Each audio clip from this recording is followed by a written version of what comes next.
Donc, quand vous voyez ici, donc dans les opérations itératives, donc MapReduce, comment ça fonctionne? Il va lire les données depuis.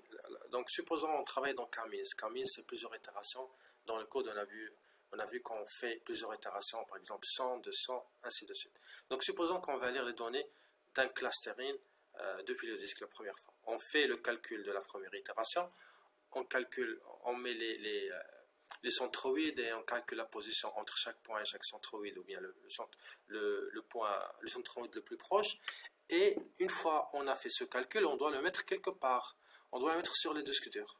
Dans Hadoop, on n'a que le disque. Donc on met ça sur le disque. Et par la suite, il y a la deuxième itération qui doit prendre ça depuis le disque. Et supposons qu'on a 200 itérations. À chaque fois, on doit mettre les données sur le disque. Mais par contre, le disque est très lent, très très lent, comparé à la RAM. Donc ma question maintenant, pourquoi les disques durs sont très lents par rapport à la RAM, elle est très rapide? Donc là, je vais vous donner un exemple afin de comprendre ça.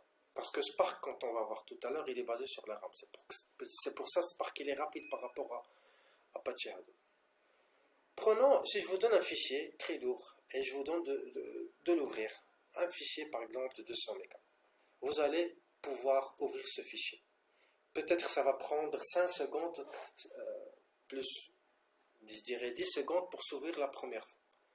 Une fois le fichier il est ouvert, essayez de naviguer sur Google Chrome par exemple, et par la suite cliquez sur la barre des tâches sur le fichier. Alors là, ça va prendre combien de secondes pour s'ouvrir? Rien du tout. Peut-être quelques millisecondes. Ma question c'est pourquoi?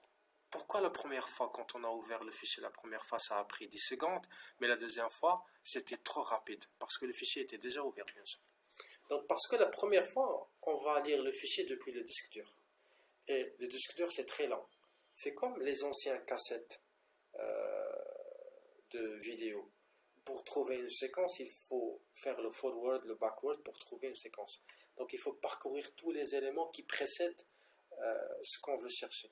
Mais par contre, dans la deuxième partie, c'est-à-dire où le client il a cliqué sur la barre des tâches, il a cliqué sur le fichier et le fichier s'est ouvert instantaneously, c'est-à-dire rapidement. Donc là, ça veut dire que le fichier est stocké dans la RAM. Et dans la RAM, il y a un accès direct. L'accès direct, on a les coordonnées. C'est comme si dans un fichier Excel, je vous demande, trouvez-moi le salaire de Ahmed. Donc vous allez parcourir toutes les lignes et toutes les colonnes pour trouver la colonne salaire et Ahmed. Mais par contre, si je vous demande, dans le même fichier, je vous demande, trouvez-moi le contenu de la cellule N60. Ça va être rapide, N60, pour lire ça. Donc, c'est ça la différence entre le disque dur et la RAM. Dans le disque dur, il y a un accès qui n'est pas rapide. C'est-à-dire un accès séquentiel. On doit lire tout le temps, toutes les séquences ou bien toutes les parties qui précèdent notre enregistrement avant de pouvoir accéder à ce qu'on veut voir. Mais par contre, dans la partie RAM, l'accès est très rapide. On a les coordonnées, on peut accéder d'une manière rapide. Donc c'est ça, Apache Spark, il travaille dans la RAM. Donc Spark stockera les résultats intermédiaires dans une mémoire distribuée au lieu d'un stockage stable et accélérera le système. Si la mémoire distribuée RAM ne suffit pas pour stocker les résultats intermédiaires, il stockera ces résultats sur le disque. Ceci est très important dans les calculs itératifs ou répétés tels que le Camille ou bien le clustering. Donc comme vous voyez ici, la première fois on va prendre les données depuis les disques. Première itération, on va mettre les données dans la RAM, ça va être rapide. Deuxième itération, même chose, ça va mettre les données dans la RAM. Et c'est comme ça que Spark il est rapide par rapport à Hadoop. De nombreuses organisations utilisent Spark sur des clusters de milliers de nœuds. Spark peut exécuter une application dans un cluster Hadoop. Il est jusqu'à 100 fois plus rapide en mémoire et 10 fois plus rapide lorsque l'exécution sur le disque.